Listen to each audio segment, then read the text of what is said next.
The old house on Willow Lane had been abandoned for decades, its windows shattered like jagged teeth grinning in the moonlight.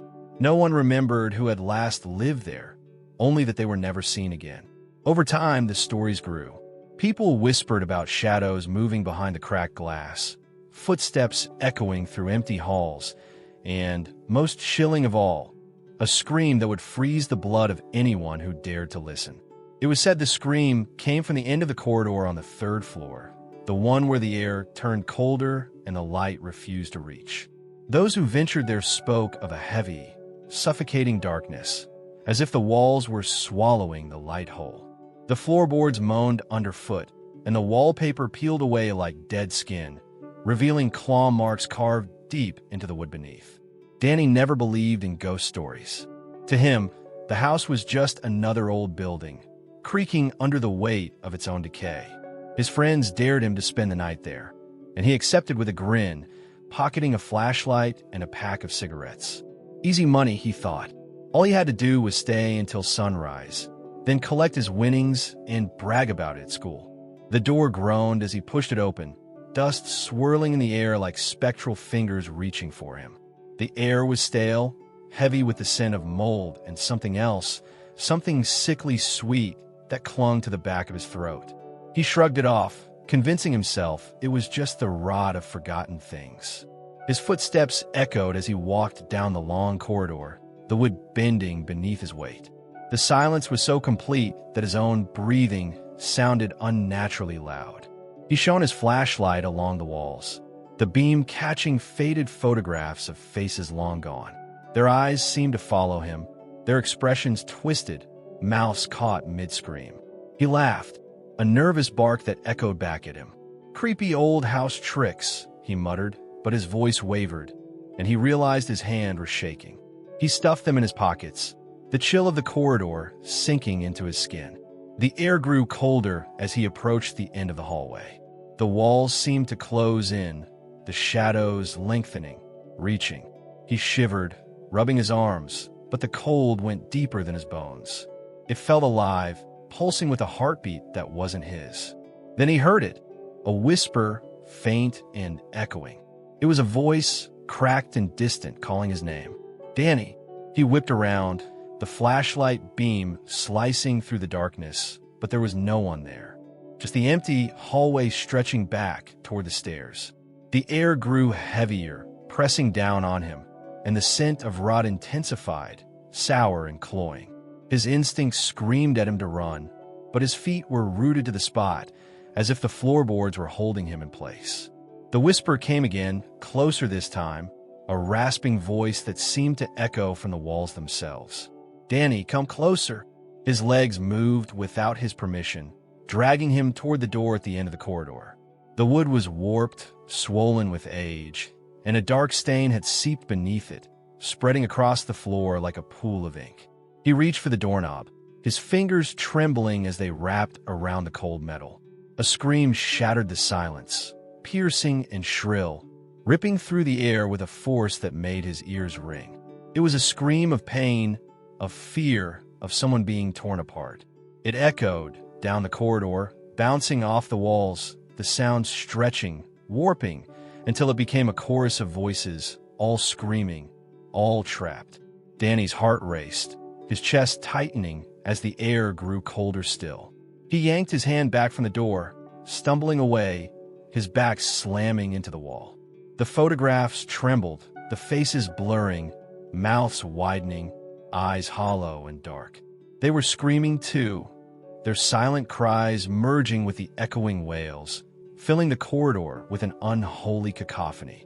The door at the end of the hallway began to shake, the wood rattling, the dark stain seeping further across the floor.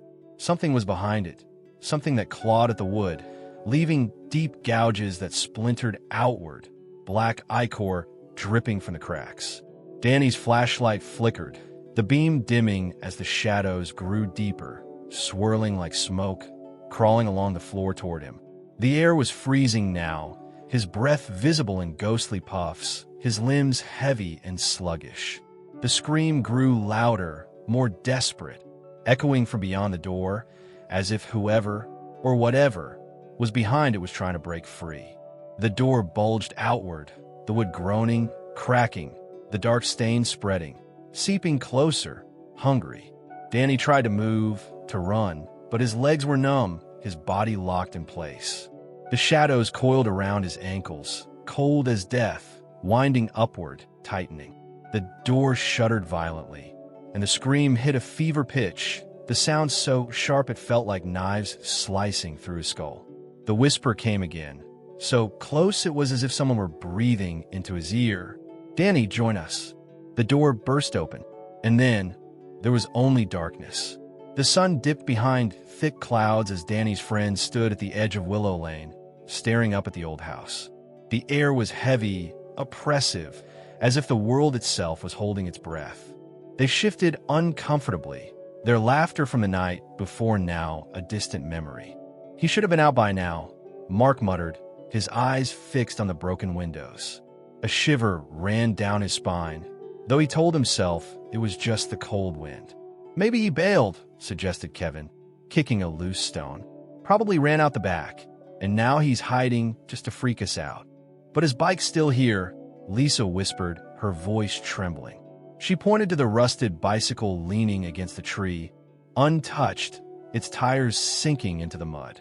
They stared at the house, its crooked roof sagging under decades of neglect, the front door hanging ajar. The windows were black, empty eyes watching them, waiting. Mark swallowed hard. "We should check." "No way," Kevin snapped, stepping back. "We dared him to go in. He went. It's not our fault if he's messing around." Lisa crossed her arms, her jaw set.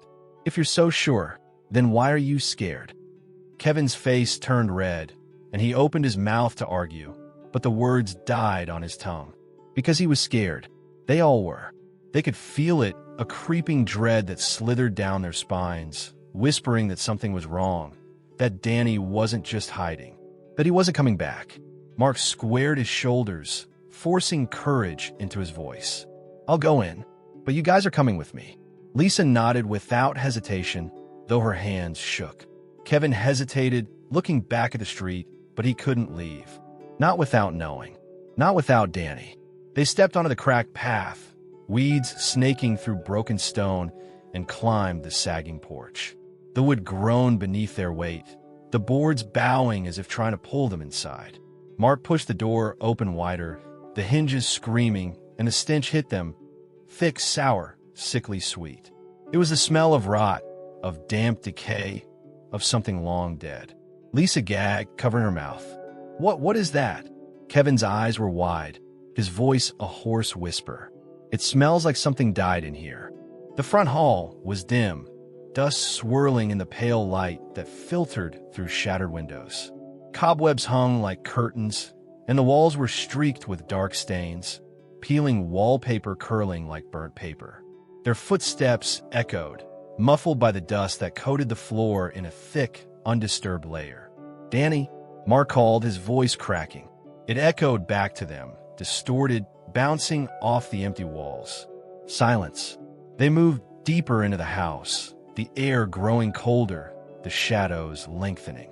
The floor creaked underfoot, the boards groaning, protesting their presence. The corridors stretched before them, narrowing as they walked, the walls closing in, suffocating.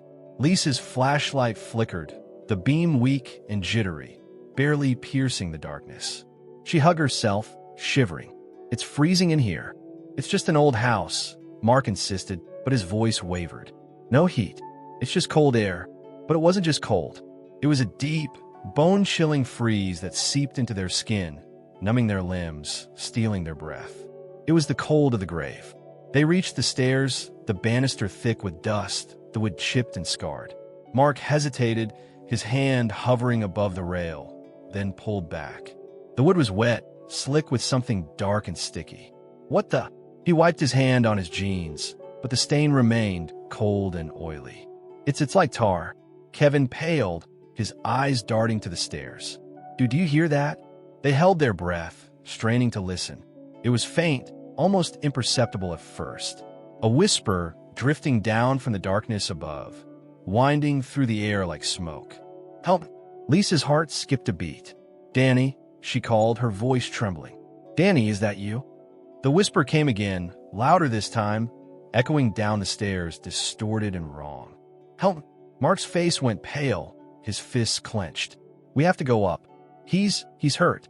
He needs us." They climbed the stairs slowly, each step creaking, the wood bending beneath them. The shadows grew thicker, swirling around their ankles, crawling up the walls. The air was freezing now, their breath visible in ragged puffs, their limbs heavy and numb. The whisper continued, echoing through the house, winding around them like tendrils of smoke. It was Danny's voice, but stretched, warped, as if it were coming from somewhere far away, through a broken radio. "Help me, please." They reached the third floor, the corridor stretching before them, narrow and dark, the walls pressing close. The floorboards were warped, stained black, as if something had seeped up from beneath. The air was thick, heavy, the stench of rot suffocating. Lisa's flashlight flickered, the light dimming, sputtering, before dying completely. They were plunged into darkness, the shadows swallowing them whole. Mark swore, shaking his flashlight, but it wouldn't turn back on. Kevin fumbled with his phone, the screen glowing weakly, casting eerie shadows on the walls. Faces stared back at them from old photographs, their eyes hollow, mouths open in silent screams. The whisper grew louder, echoing from the end of the corridor. The door stood there, warped and swollen, dark stains spreading beneath it. It shook, shuddering, as if something were clawing at it from the other side. "Help!" Lisa's knees buckled, fear freezing her in place. That's not Danny's voice. Kevin's face was white, his eyes wide with terror. We need to leave. Now." But Mark was already moving, his body stiff, his steps jerky, as if you're being pulled forward. His eyes were wide, blank, his mouth moving soundlessly as he reached for the door. "Mark, no!" Lisa screamed, grabbing his arm, but his skin was cold, stiff, and he wrenched free, stumbling forward. The door burst open, the darkness spilling out, swirling around them, cold and suffocating. The whisper became a scream, sharp and shrill, a sound of agony, of terror, of someone being torn apart. The shadows surged forward, wrapping around Mark, pulling him through the door. He screamed, his voice joining the chorus, echoing down the corridor, merging with the screams of all the others. The door slammed shut. Lisa and Kevin were alone, the corridor stretching before them, silent once more. And then the whisper came again, from behind the door, faint and distant. "Help us!" Lisa's scream echoed through the corridor, bouncing off the walls and fading into the oppressive silence. She lunged at the door, her fists pounding against the warped wood, splinters biting into her knuckles. Mark, come back," she sobbed, her voice breaking. She twisted the doorknob, but it wouldn't budge, the metal icy cold beneath her fingers. It felt welded in place, as if the door itself were holding Mark inside. No, please." Kevin grabbed her shoulders, pulling her back. "Lisa, we have to go. We have to get help." His voice was high, panicked, his eyes wide with terror. His whole body trembled, his chest heaving with shallow, rapid breaths. "This place, we shouldn't be here." Lisa turned to him, her face pale, streaked with tears. "We can't leave him. We can't just leave him here." Kevin's grip tightened, his fingers digging into her shoulders. "We don't have a choice. If we stay, we're next. Don't you get it? This place, it's evil." A whisper drifted through the air, soft and mournful, curling around them like cold smoke. "Help!" Lisa's eyes widened. "Mark!"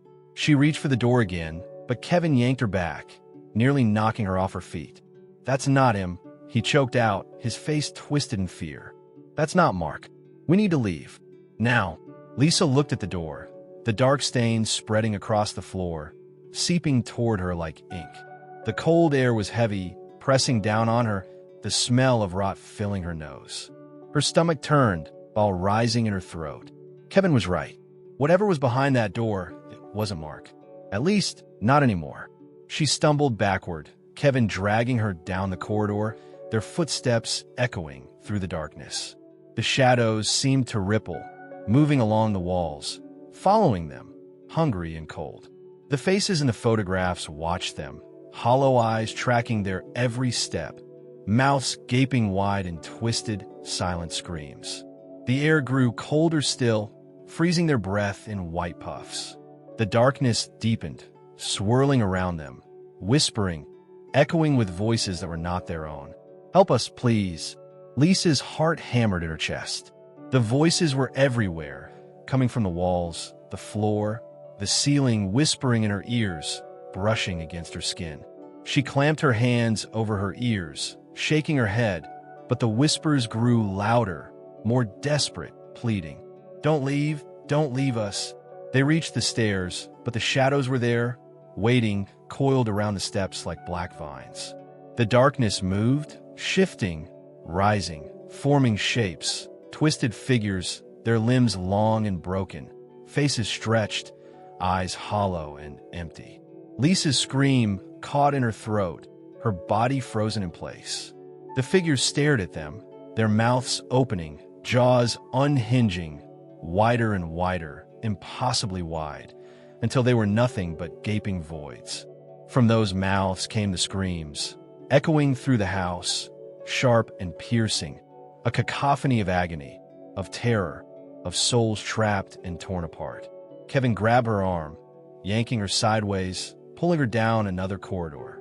"This way, we'll find another way out."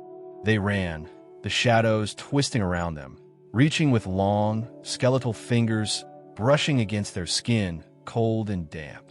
The floor groaned beneath them, the boards bending, warping, as if the house itself were shifting, reshaping, trapping them inside. They stumbled into a room, slamming the door behind them.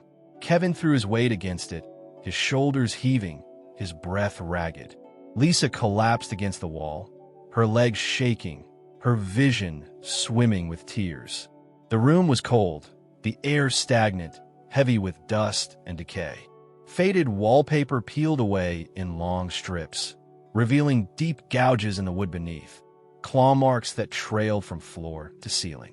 Broken furniture was scattered across the floor, tangled in shredded fabric and cobwebs.